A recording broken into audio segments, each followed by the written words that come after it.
I thought the ocean would feel free, but all I feel is hollow, like I've been thrown into it. The wind on the balcony hit my chest like it was trying to tell me something. Salt, cold, final. I gripped the railing and stared out at the endless water. Somewhere behind us, land had vanished. No return, just miles of blue swallowing everything. I pulled my coat tighter. It was the one David gave me at the dock. "For the breeze," he said with that rehearsed grin. "The kind you give a dog you're about to drop off at the shelter." There was a folded itinerary in the pocket. I hadn't looked at it. Now I did. Just one date. Departs Miami, no return. I frowned, that couldn't be right. Then I remembered. The phone call. I wasn't supposed to hear it. "I booked the one-way like you said," he whispered just before we boarded. "He's not coming back." My stomach turned. I could still feel the vibration of his voice in my spine. He didn't know I was standing behind him when he said it. Or maybe he didn't care. I thought it was a joke at first, dark humor, the kind men use when they don't know how to be gentle. But David never joked like that. Not unless he meant it. Back in the room, the walls felt closer than they did this morning. The bed was neatly made, a mint on the pillow, a little card that said, "Enjoy your voyage." Enjoy it. Like this was a gift. Like this was something I wanted. The intercom clicked on. "Tonight's dinner will begin at 7 p.m. in the Ocean View Hall. Dress is formal. Sunset cocktails begin in." I clicked it off. My hands shook as I unpacked the little suitcase he packed for me. No return ticket, no wallet, just a few shirts, socks, and my reading glasses. No charger, no phone. Like I was never meant to call anyone again. I sat on the edge of the bed. My knees cracked under my weight. Was this it? Was this his way of saying I'd lived long enough? That I was an inconvenience? A burden? He used to fall asleep on my chest when he was 6. He used to call me Superman. Now he books me a ticket out of his life. Just like that. The light from the window spilled across the floor. Orange, warm, indifferent. It mocked me with its beauty. I looked around. No pictures, no memories, just a floating box meant to lose me. I don't cry easy, but that night I felt the ache swell behind my eyes, that old burn that comes before the shame. I was humiliated, thrown away like a receipt. And yet something in me didn't break. It paused, held its breath, and then whispered, "Don't let this be the last." I stood, walked back to the balcony. The wind still pushed at me like it wanted me gone. But I wasn't ready. If someone's listening, don't let silence swallow your story. If I'd heard one like this earlier, maybe I'd have known the signs. Maybe I'd have never boarded. I stepped back inside, slow, careful. I closed the balcony door, locked it, and whispered, "Not today." I sat on the bed and stared at the itinerary again. One way. But they forgot one thing. I'm still here. And I'm not done yet. They gave me a one-way ticket, but they forgot I know how to turn a ship around. It wasn't just the sea that made me feel small. It was the silence that followed me into every room. I tried to keep myself busy. Walked the deck. Tried the buffet. Listened to that damn piano in the atrium, playing songs that sounded like goodbyes. But everywhere I went, people moved in pairs. Lovers, families, laughing kids with jelly on their faces. I was the ghost between them. No one said hello. No one asked if I needed anything. I might as well have been a coat rack. The cruise director caught me near the elevator. "Sir, are you with one of the groups?" "I'm alone," I said. She smiled tight. "Oh, must be nice time for yourself." No, it was. Back in the cabin, I checked the paperwork again. One sheet, just the departure port. No return, no itinerary, no "see you soon." Just a date, a name, and a logo. I called the front desk. Can you confirm my return ticket? Silence. Clicks. Sir, your booking doesn't include return travel. You're listed as a single, indefinite disembark. Indefinite. Yes, sir. It's an open-ended cruise stay. I didn't book that. She hesitated. It was booked under David W. Harmon, relative. My son. More silence. They didn't plan for me to come back. That much was clear now. I hung up and walked to the wall mirror. Old man, tired, still wearing the same smile I used to use when David brought me Father's Day cards late. That smile that says, I know what you're doing, but I won't say it out loud. But now I had to. I went down to the guest manifest office. A young man with slicked hair and a cheap cologne looked me up and down. Name: Harmon, Jack Harmon. He typed, clicked, frowned. I'm not seeing that name, sir. You're joking. No, there's a Harmon with an A. That's not me. You don't have a return ticket, you're not in the manifest, and you don't have a lifeboat assignment. That's highly unusual. Feels like I was meant to disappear. He forced a chuckle, but his eyes darted sideways, like he knew something he wasn't supposed to say. I raised a boy who used to run through the sprinklers barefoot. Now he's the one cutting the brakes on my life. I walked the ship, deck to deck, no sign of David or that wife of his, Jessica, always with the Botox smile and whispered opinions. I checked the cabin number they said they were booked in. Empty, unused. I knocked anyway. Nothing. I kept knocking. Crew passed behind me. I felt like a madman pounding on a door no one ever opened. Back in my room, I picked up the phone. Dialed my neighbor, Margaret. 1 ring. 2. Click. Margaret, it's me, Jack. If you're home, please. Check my house, something's wrong. I don't think I'm supposed to be on this ship. My voice cracked. I think I'm being erased. I held the phone a second longer. No voicemail tone, no beep. Just silence. Then a click. Line dead. I tried again, dead again. I sat down, elbows on the desk. My hands shook. I pressed my fingers into my temples like I could squeeze the thoughts into something logical. What did they tell the neighbors? That I took a long vacation. That I needed space. That I wandered off. There were no photos of me in their house. Jessica always said I was too old-fashioned to display. Now I knew what that meant. They'd been erasing me for a while. Someone knocked on my door. I jolted up. Housekeeping. Not now, I croaked. I sat in the corner for what felt like hours. No TV, no music, just that damned hum of the ship cutting through the sea like a blade. You ever feel the world shrinking around you, and you can't tell if it's because you're getting old or because someone's closing the door? I laid back on the bed, stared at the ceiling, swore I could hear David's voice again. Trust me, Dad, it's all taken care of. Yeah, it sure was.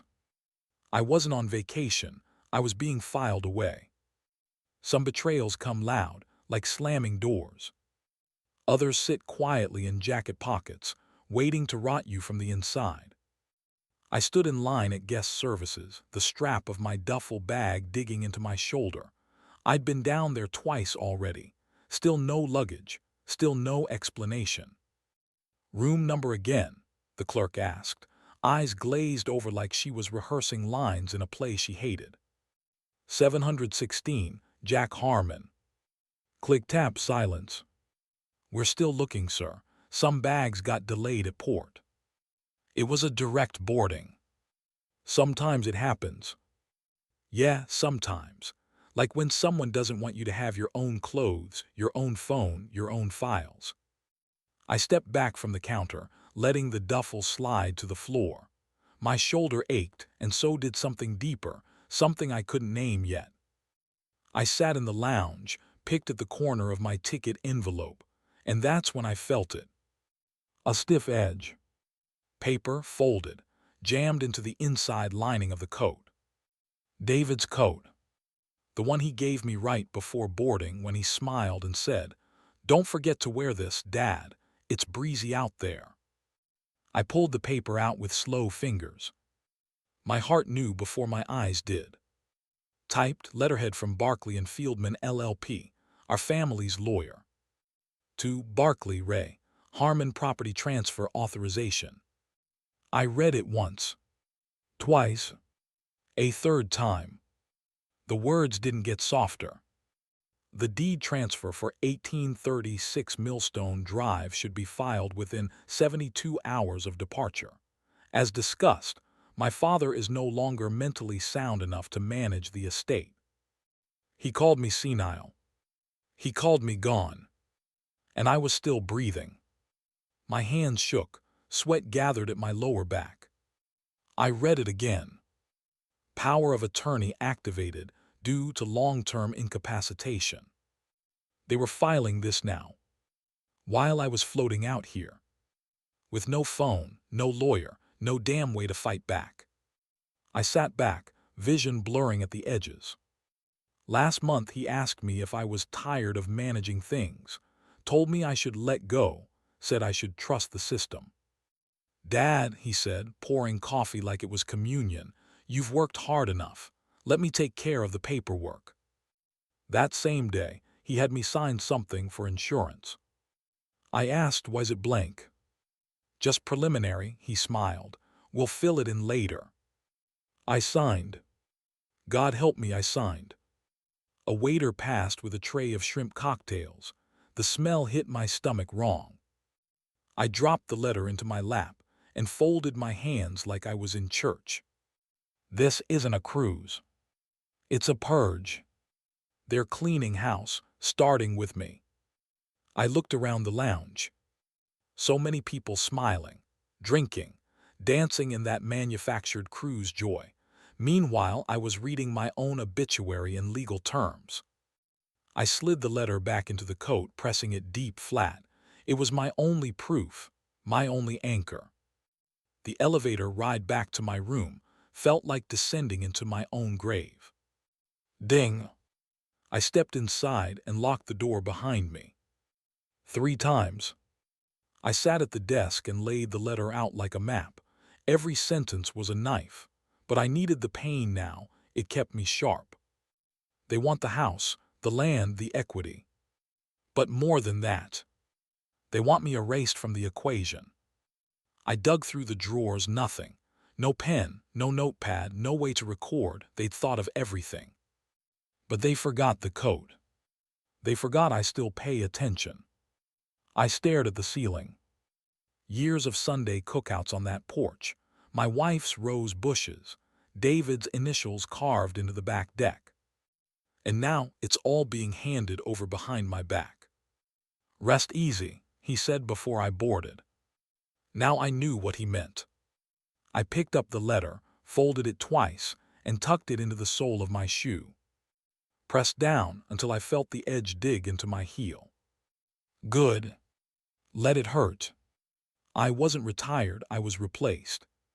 When you grow up in the shadow of a war hero, you learn 2 things fast: how to listen, and how to disappear without being forgotten.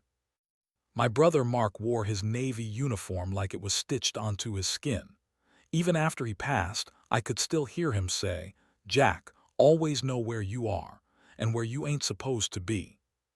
So I started watching, the crew, the guests, the schedule. Every ship runs on rhythm. This one felt off.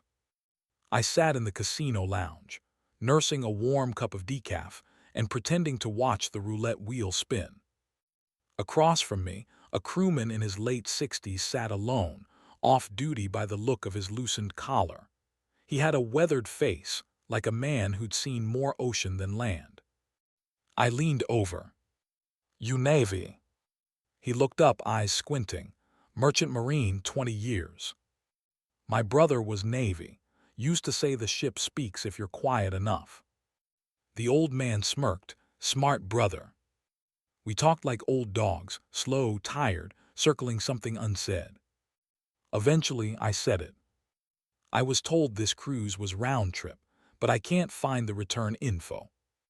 His expression changed, barely, but enough. You new to these legacy itineraries? I guess. He took a sip of his beer. Some of these cruises don't loop, they float. Drop anchor overseas, some guests they don't come back. I blinked. Meaning what? He didn't answer right away. They disembark permanently, some by choice, some not so much. They weren't shipping me home, they were staging a soft exit, a vanishing act. I kept it cool. Where's this one headed? Cartagena, nice place if you're young or rich. I nodded slowly. How many solo old-timers you see get off there? He looked away. Too many. I thanked him, stood, and left a tip I couldn't afford on his table. Back in my cabin, I stole the daily itinerary from my neighbor's door. Their schedule was packed, dinners, lectures, excursions. Mine 3 empty days, no events, just one note, please prepare for disembarkation paperwork. I pulled out the paper from my shoe, David's letter to the lawyer. Suddenly, it made more sense. He's not mentally sound. He needs peace. This cruise will provide closure. Closure. That was the word that punched me in the ribs. I sat at the desk and pulled out the cabin's notepad, cheap paper, hotel-grade pen. I started writing. Everything. Date, time, letter contents, the crewman's warning, disembarkation note, the missing manifest, no return ticket, missing luggage, phone dead, no wallet. They wanted a clean vanishing. But I was going to leave a trail so loud it would scream.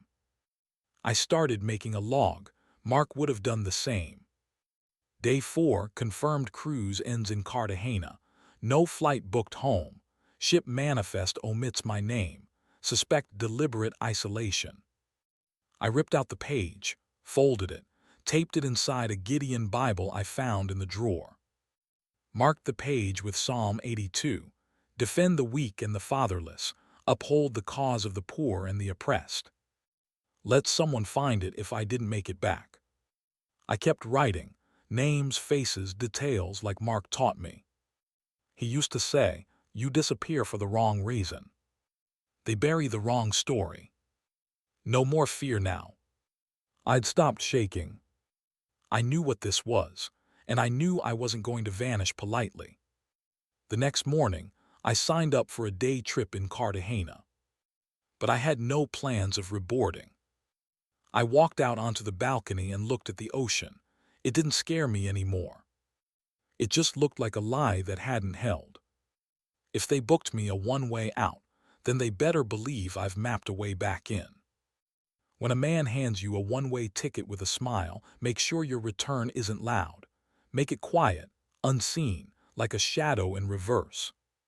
You didn't hear it from me, the mechanic said. I nodded once.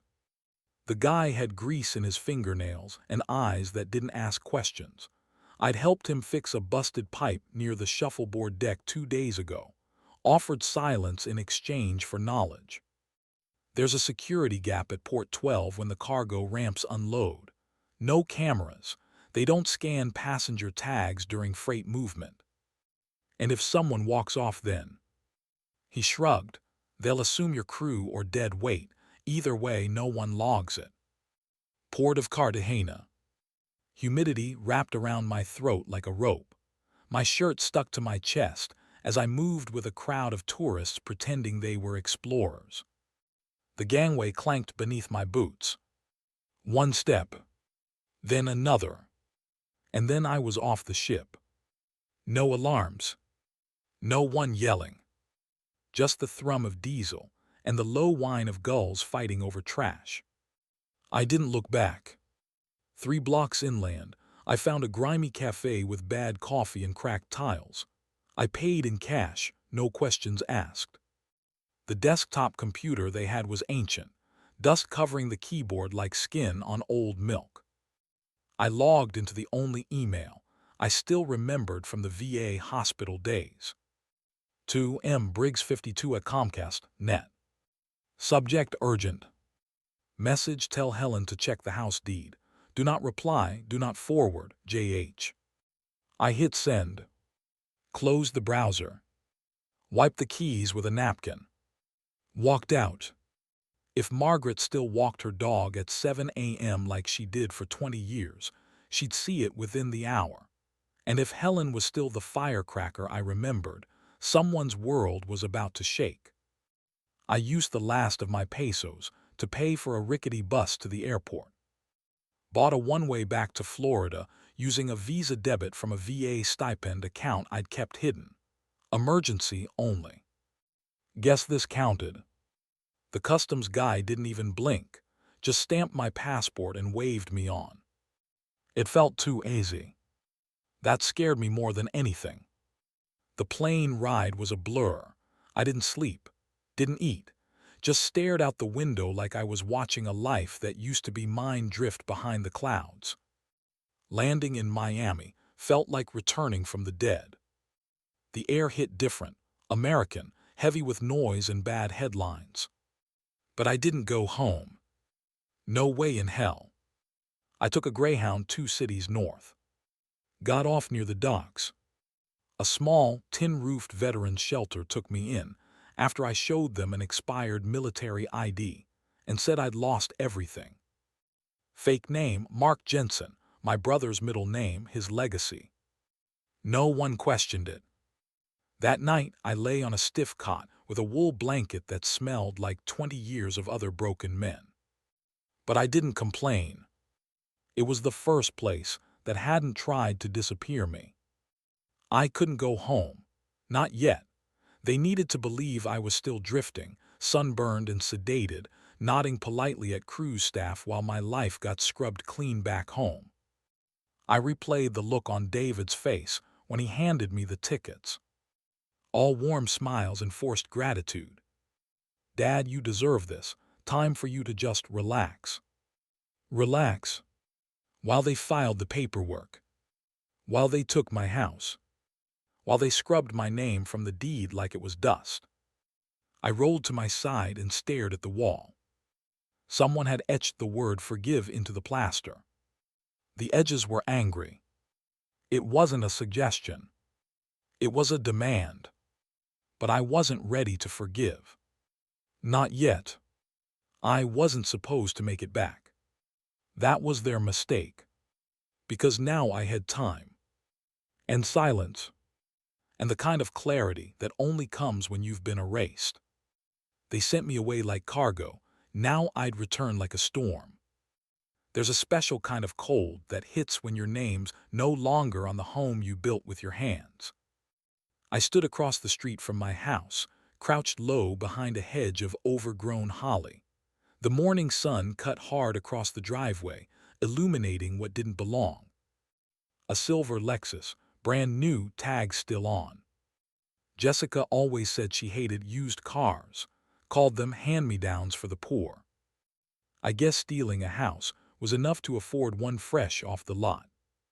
The porch had a new light fixture. The shutters were a different color. But the part that stopped my breath, was the mailbox. No name. Just a number. 1836. Nothing more, like nobody had ever lived there, like I'd never existed at all. The locks were changed too. I could see the brushed metal glinting in the sun, upgraded, deadbolt, electronic keypad. They didn't just replace me. They secured it like they were guarding treasure. And then I saw them. Through the front window. David. Jessica. She was curled on the couch, legs tucked, glass of wine in hand. He leaned down and kissed her forehead. They both laughed. My laughter. My goddamn living room. Where my wife and I used to slow dance after dinner when the radio caught a good song. Now it was full of theft and red wine. I felt like a ghost, but I wasn't dead. I was watching them dance on a grave they dug too early. I backed away, kept my head low. No sudden movements, no anger. Not yet. Just cataloging. Details, habits, patterns. It was what Mark used to call reverse recon. I made my way to the county clerk's office. Walked in like I belonged there. Wore the old denim jacket again, the one with frayed sleeves and one loose button. No one looked twice.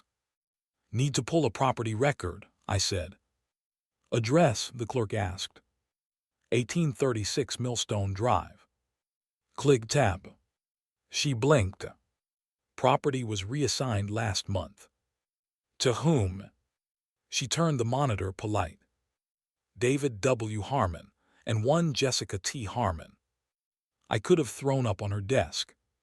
Instead, I said, "May I see the document?" She printed it, stapled it, handed it over with the robotic smile of someone who'd never been erased. I walked out like my bones were full of sand. The courthouse parking lot was mostly empty. A few cars, one seagull picking at something in the trash bin, wind whistling against the side of a green dumpster. I sat on the concrete bumper at the end of the row. Opened the packet. Deed reassignment. Power of attorney. Doctor's letter dated 2 months ago, stating I was showing signs of cognitive decline and would benefit from supervised rest. Rest. That damn word again. Signed by some nurse I'd never met. Attached, a copy of a form I vaguely remembered from last year. I'd gone in for a routine checkup. They'd handed me a release form while I was half-dressed and annoyed.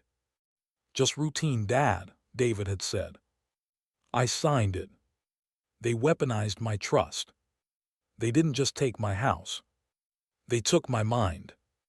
On paper, I wasn't capable of remembering how to unlock my own door. My hand shook as I pulled out the half-crushed cigarette from my pocket. I hadn't smoked in years, but today wasn't about lungs. It was about memory. About reclaiming something that didn't burn easy. I lit it, drew deep, let the fire burn into my throat. Smoke curled around the edges of the forged document. I stared at it until my eyes watered, not from the smoke, but from the weight of it all. They planned it for months. Calculated. Clever. Cold. But they made one mistake. They didn't bury me deep enough. I raised a boy who knew how to file documents. But I buried a brother who taught me how to dismantle them. I flicked the cigarette into the gutter and stood. Back straight, eyes dry. I folded the forged document once, then again, like I was tucking in a lie. Slid it into my jacket. They filed me away. Now it's time I open their case. Some people hear your story and smirk. Some roll their eyes.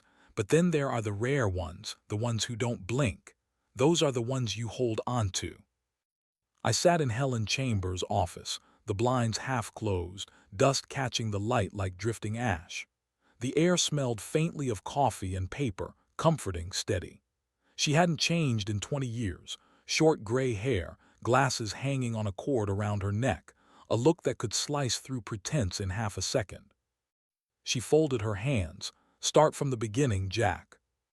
I swallowed. My throat burned, but I laid it all out anyway. The cruise, the missing manifest, the forged deed, the so-called medical form, the laughter through the window of my own house. I pushed the folded document across her desk. Her eyes scanned it. No reaction, no frown, no chuckle, just silence. When she looked up, she said, "You're not crazy." That hit harder than the betrayal itself. I need someone to believe me, I said, my voice shaking. I'm not making this up. I know you're not. She tapped the page with one short nail. This notary, he died 2 years ago, heart attack. There's no way he signed this. I froze. What? Helen leaned back, chair creaking. That's strike one. She pulled her laptop closer, typing with precision. This medical note, they say you were incoherent on March 5th last year, unable to appear. let's check something. She opened a county records portal, tapped, clicked, zoomed in. Then she looked at me with a raised brow. There's footage. Footage. Public grocery store camera. You were there that day, driving, paying, carrying your own groceries out. She turned the screen. Timestamp doesn't lie.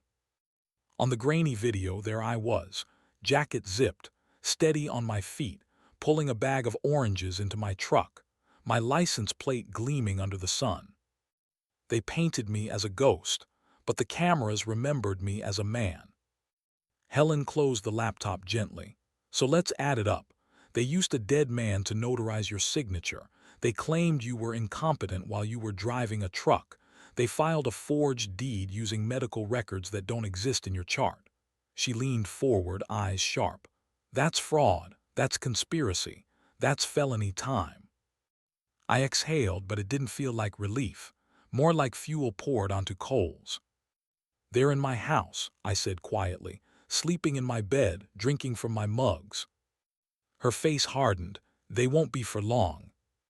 I stared at her, searching. Do you really think? She cut me off. Jack, they wanted you gone. Let's make them wish you were. For the first time in weeks, my chest lifted. Not much, just an inch, but it was enough to breathe. I pressed my palms against my knees, grounding myself. What's next? Helen already had a notepad open.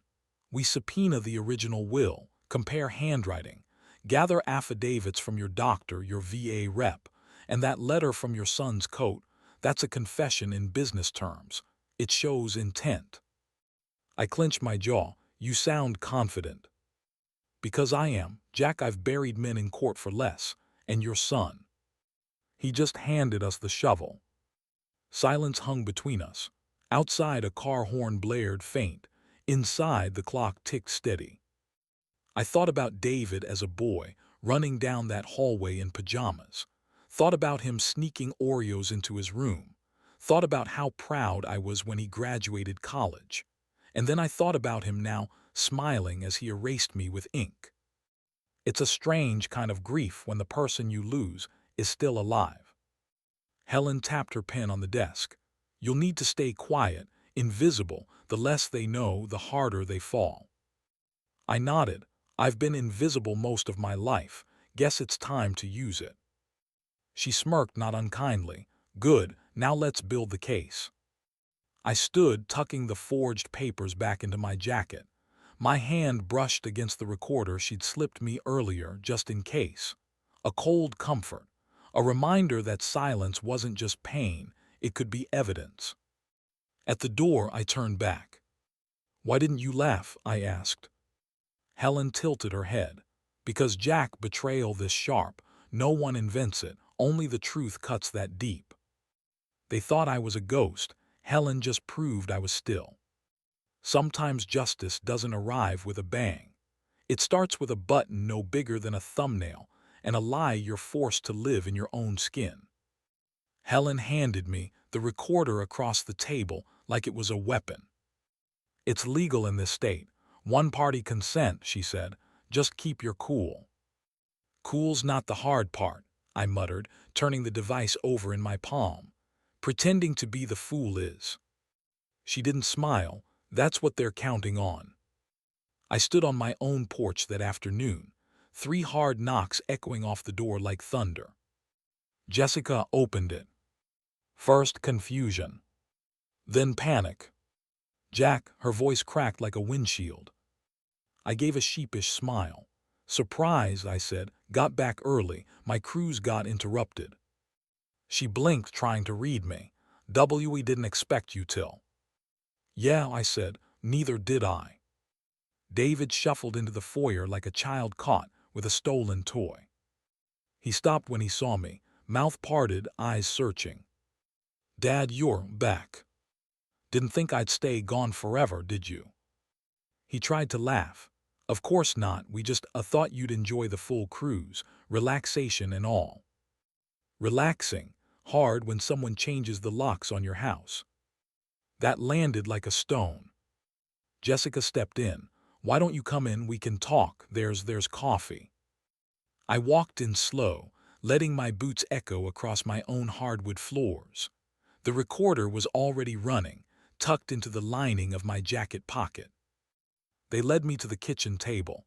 Not mine anymore, not really. Different chairs, their taste, no soul. I sat quiet, neutral. So I said, "How have things been here?" Jessica coughed. "Busy, lot of paperwork with the move." "The move?" David scratched his neck. "Well, yeah, sorting through old files, dealing with utilities. We figured you'd want the house in good hands." "You mean your hands?" Silence. The hard part wasn't hearing it. The hard part was not reacting to it. Jessica leaned forward, folding her hands like she was speaking to a child. "We really thought this would be best. You've been tired, Dad, and we needed to secure things before anything complicated happened." I blinked. Like my death. Neither of them spoke. I sipped the coffee, bitter, burnt. "What happened to that notary who signed my will?" David froze mid-sip. "What do you mean?" "Just curious. Name sounded familiar, thought maybe I'd met him." Jessica laughed nervously. "Well, it's all done now. No need to stress over old paperwork, right?" David added, "You signed it, Dad. We didn't forge anything." "But I didn't read it." He shrugged, smiling. "That's not our fault." That was it. That one damn line. "That's not our fault." The smile on his face said everything. That glint of pride, like a man who'd slipped past a security camera and still held the diamonds in his coat. I kept the conversation going for 40 minutes, talked about renovations, lawn maintenance, his new promotion, their upcoming vacation, all of it hollow, polished, arrogant. Every word captured, every lie filed. Finally I stood. "Well, I won't keep you." "You're not staying here?" Jessica asked, too quick. "I've got a place downtown. Just wanted to see it with my own eyes." David grinned. "We didn't expect to see you so soon, Dad, but hey, glad you're doing okay." "Yeah," I said, gripping the doorknob. "Me too." The second I hit the sidewalk, my knees buckled behind a hedge. I held my mouth shut, eyes burning, breath ragged. I just listened to my son gloat over stealing my life like it was a promotion he earned. I wanted to scream. I wanted to shatter windows. But I held the recorder like a rosary. Because now I had it. Their voices. Their pride. Their proof.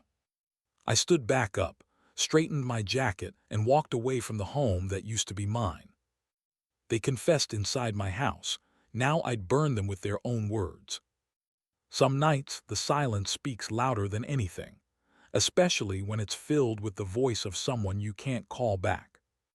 The motel room smelled like old carpet and chlorine bleach. Everything in it felt borrowed: the mattress, the plastic cups, the thin blanket that didn't hold warmth. But it was mine for now. No one else's name on the door. No sun hovering, no forced smiles, no rest easy lies. Just me. And the ghost of my kitchen table. I sat with the lights off, recorder in my jacket pocket, forged trust documents spread across the table like puzzle pieces soaked in rot. The fake notary signature, the mismatched dates, the wrong formatting on the POA. It was sloppy, rushed. They got bold because they thought I was gone. They didn't just steal my house. They buried the woman I built it for.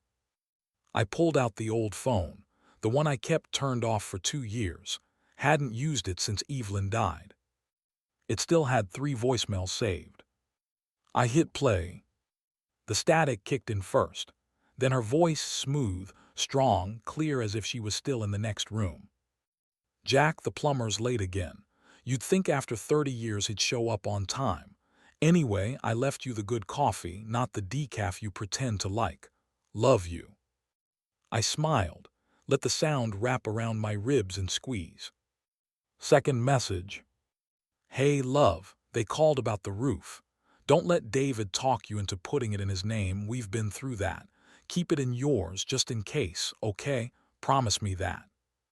I paused it. Let it hang there like a command. She always knew, long before I did. I played the last one. Her voice was tired this time, but still steel. Don't let them treat you small, Jack. You're not old, you're not done, you're still you. I sat in that cracked vinyl chair and felt everything crash through my chest at once. Anger, grief, regret, like a fire with no place to go. I'm still me, I whispered into the dark. I'm still me, Evie. And then I made her the only promise I knew I could keep. I'll finish this, I'll bring it all home. I turned back to the papers, underlined the inconsistencies in red, page numbers out of order, witness lines unsigned, a clause that didn't match state language. The kind of mistakes you make when you're trying to erase a man who's still breathing. I added the audio recorder to the pile, labeled the file with the time and date. I made backup copies on Helen's USB drive. There would be no single point of failure. No excuses. No loopholes. I grabbed my notepad, the one I'd started back on the ship, and wrote one line in block letters. They erased me with paper. I'll bring them down with it. Outside the window, a neon sign flickered over the parking lot. Vacancy, vacancy, vacancy.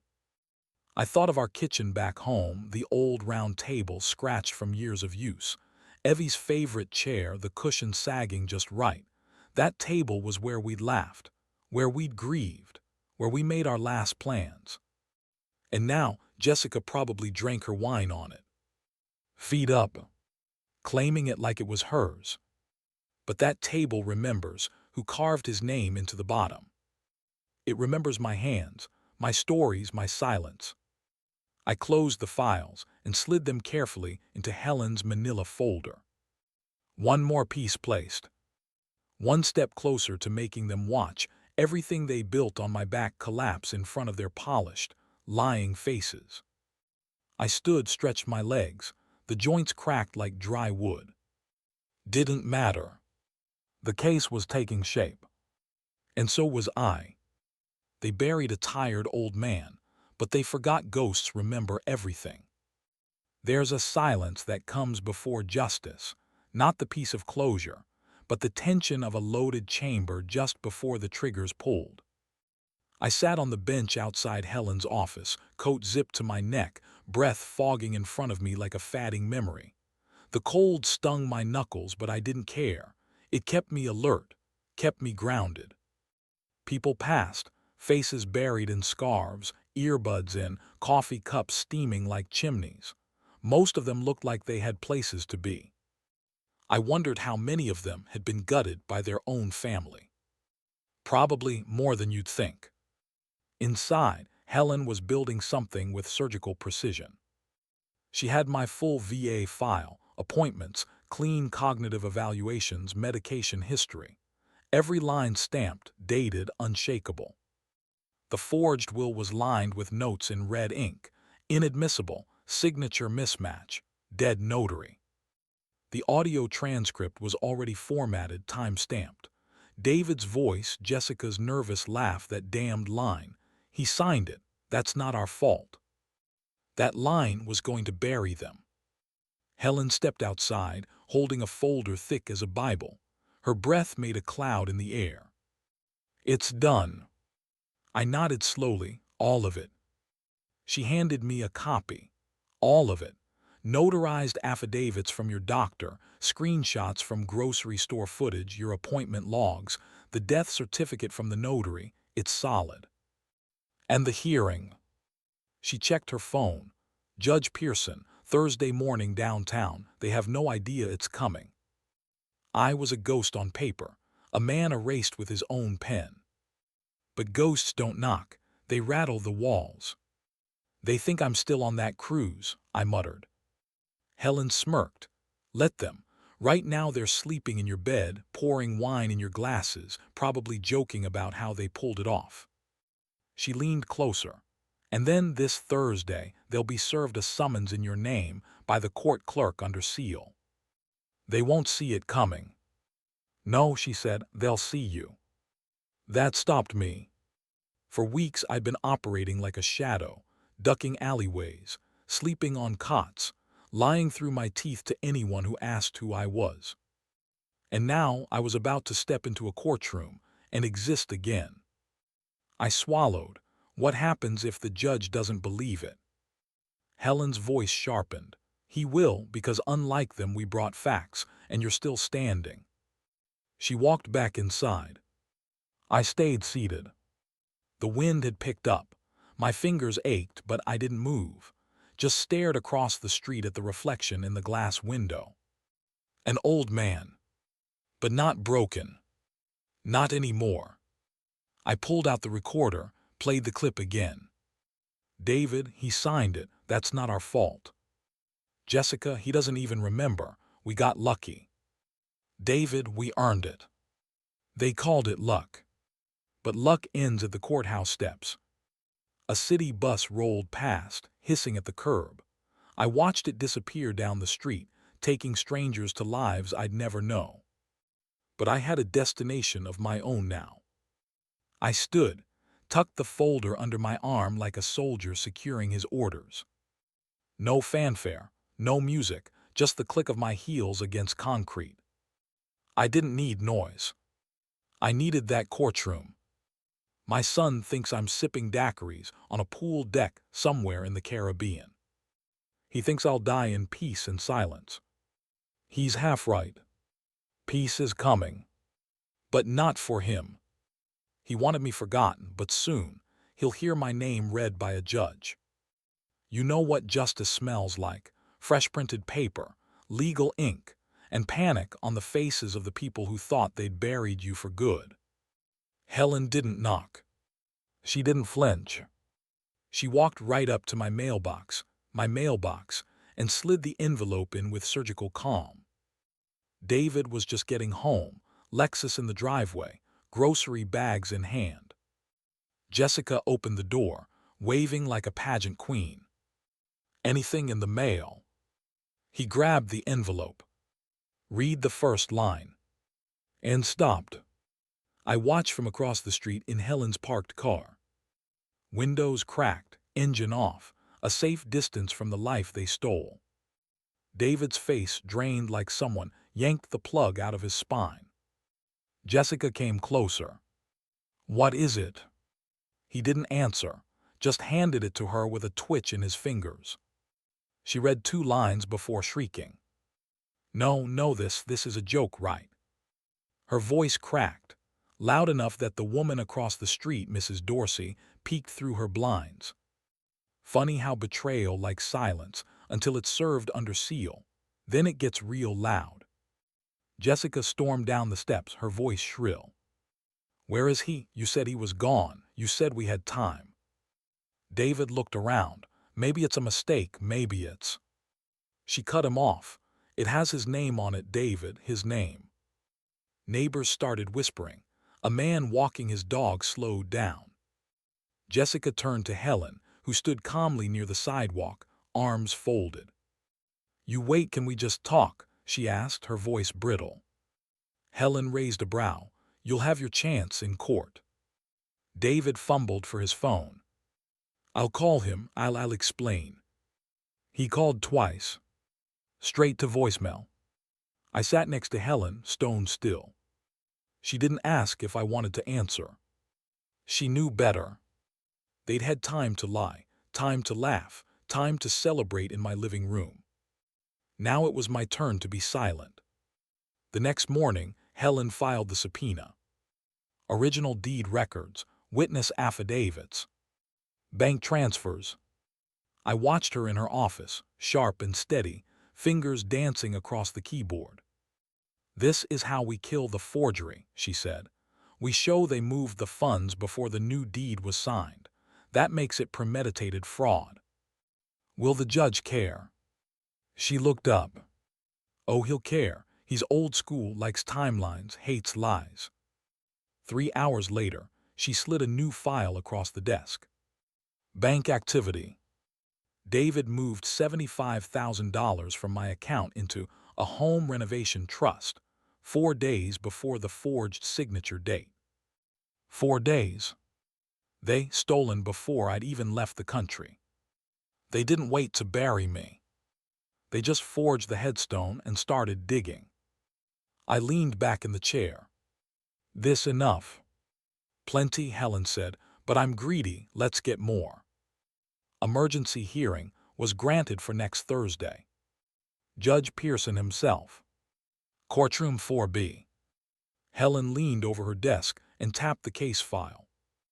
By the time they sit down, we'll have them surrounded by their own lies. I nodded quiet. They think I'm still gone. That's the best part, she said. You get to come back from the dead in front of everybody. Outside, the sky was turning that early winter gray. That color before a storm hits. I pulled my jacket tighter. I wasn't cold.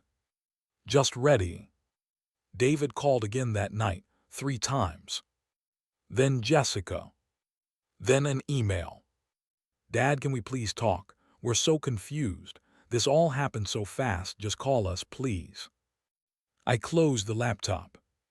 Let them panic. Let them taste what I'd swallowed for weeks. They wanted me silent, erased out of the picture. Now the picture's going to hang in court, and they're going to be the frame. I stayed invisible long enough. Now it's time to rise. There's no sound like your name echoing through a courtroom you weren't meant to walk into again. It's not noise, it's resurrection. I sat in the last row, far enough back that the bailiff didn't look twice. The courtroom was all polished wood and bad lighting. The hum of fluorescent bulbs buzzed over low whispers and the scratch of legal pads. David sat 3 rows up, clean-shaven, suit too sharp for someone with a guilty conscience. Jessica perched beside him, tight-lipped, flipping through papers she didn't understand. Their lawyer, a broad-shouldered man with too much cologne and not enough spine, adjusted his tie every 30 seconds. The clerk stood. Case 48B, Harmon versus Harmon, estate and property fraud. David leaned forward. Then came the name. Jack Harmon, petitioner. He turned pale, his mouth opened, nothing came out. Jessica whipped her head around like someone slapped her. I stood, buttoned my coat, walked slow, deliberate. 1 step at a time down that narrow aisle like it was a runway. They never thought I'd walk again. Jessica's jaw trembled. Oh my God. David stared like I was a ghost who'd climbed out of the ground just to ruin his morning. I reached the plaintiff table and sat beside Helen. She didn't say a word. She just slid the file forward and hit play on the recorder. David's voice, he signed it, that's not our fault. Jessica's voice, he doesn't even remember, we got lucky. David, we earned it. The courtroom went still. Not even the pens moved. Helen stood. Your Honor, Exhibit A, audio recording of the defendants admitting to deceptive acquisition of a property deed, recorded legally by Mr. Harmon on private premises. The judge, a hawk-eyed man in his 60s, nodded once. Proceed. Helen laid out the rest like a surgeon. Medical records, VA evaluations, grocery store footage. Then came the notary death certificate. She slid it across the bench like a dagger. Your Honor, the man who supposedly notarized the property transfer had been dead 2 years when this document was filed. The defense lawyer opened his mouth, closed it. David turned gray. Jessica looked like she was chewing glass. Then Helen motioned to me. I stood, hands steady, voice clear. Your Honor, I said, they booked me a 1-way cruise so I'd disappear, told everyone I needed rest, signed my name to papers I never read, sold my house while I was floating in the middle of the ocean. I paused. The room leaned in. But I made it home. The judge stared for a long moment. Then he turned to David. "Mr. Harmon, do you dispute that your father was alive and competent at the time these documents were executed?" David shifted in his seat. I thought. The judge cut him off. "Yes or no?"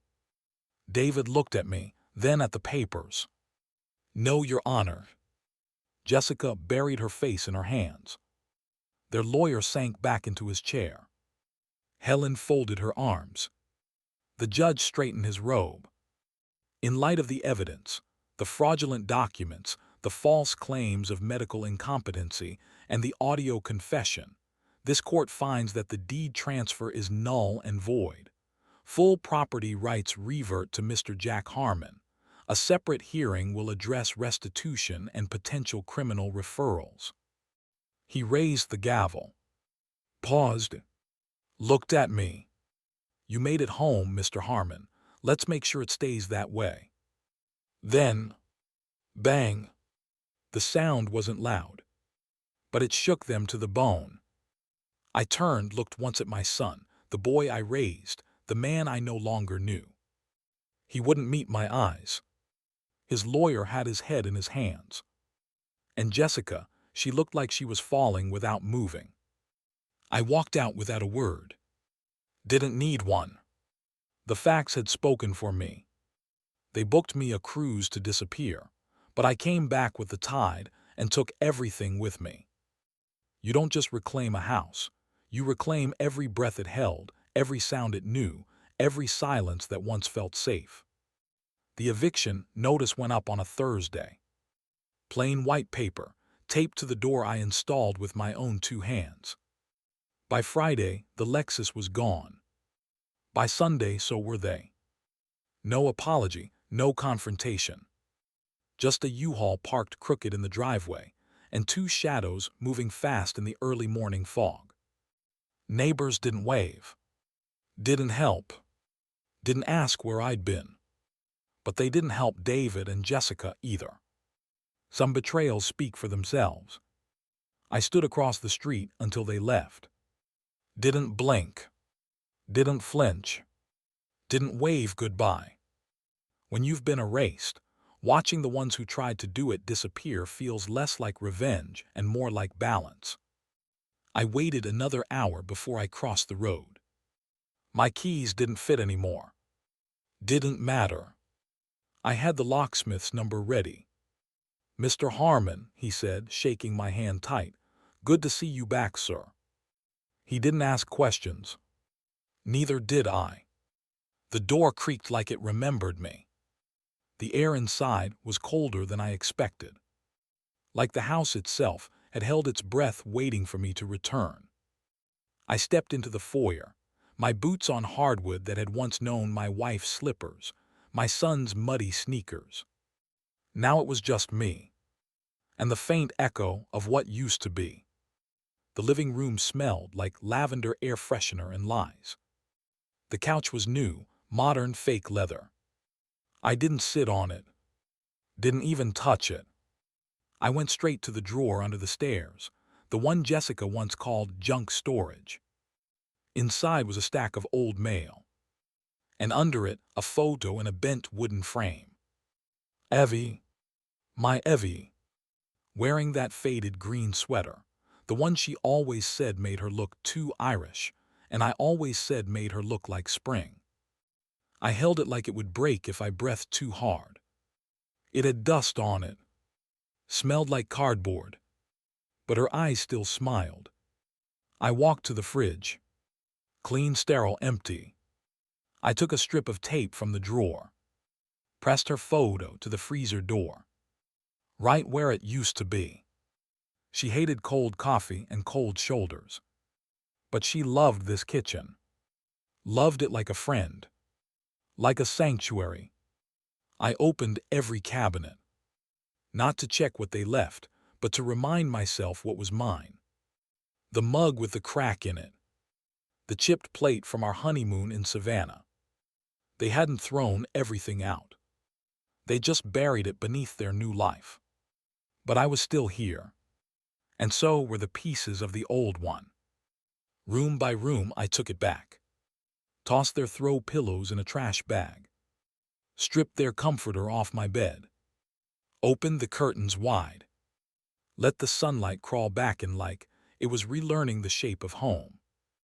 In the study, they replaced my recliner with some sleek reading chair. I dragged it out to the porch and left it there. Didn't care if it rained. Didn't care if the wind took it. I sat on the floor of the study, back against the bookshelf, pulled the deed out of my coat pocket, ran my fingers over my name. Jack Harmon. Not David. Not Jessica. Not mentally unfit. Just me. Alive, present, accounted for. They thought they could inherit a home without carrying its weight. But a house is more than walls. It remembers who loved it and who lied in it. The sun dipped low. I stayed seated. The floor beneath me warm from the light. The picture of Evie catching the glow from the kitchen. And for the first time in a long time, I felt safe. The locks changed, the walls shifted, but the soul of this house never left me, and now neither will I. I didn't ask for headlines, didn't chase vindication. I just wanted my keys back and the silence that comes with being left alone. But justice has a way of echoing louder than the man who lived it. The knock came just after noon. I opened the door slow, half expecting another lawyer, maybe a neighbor trying to pretend they hadn't crossed the street to talk to David every barbecue. But it wasn't either. Young woman, mid-30s, clean press badge clipped to her jacket, eyes sharp, recorder already in her hand. You're Jack Harmon, right? I hesitated, depends who's asking. She smiled like she practiced it in the mirror. Sarah Price, local beat for the Sentinel. I heard you're the man who came back from a cruise to find his whole life signed away. I didn't answer. She filled the silence. Veteran fraud case, property theft, courtroom twist. It's made the rounds. People are calling it the cruise that couldn't kill him. That's dramatic. Journalism usually is. She asked for 10 minutes. I gave her 5. I didn't say much. Didn't have to. The papers had the court records. The deed reversal. The transcript of David's confession. The story hit print 3 days later.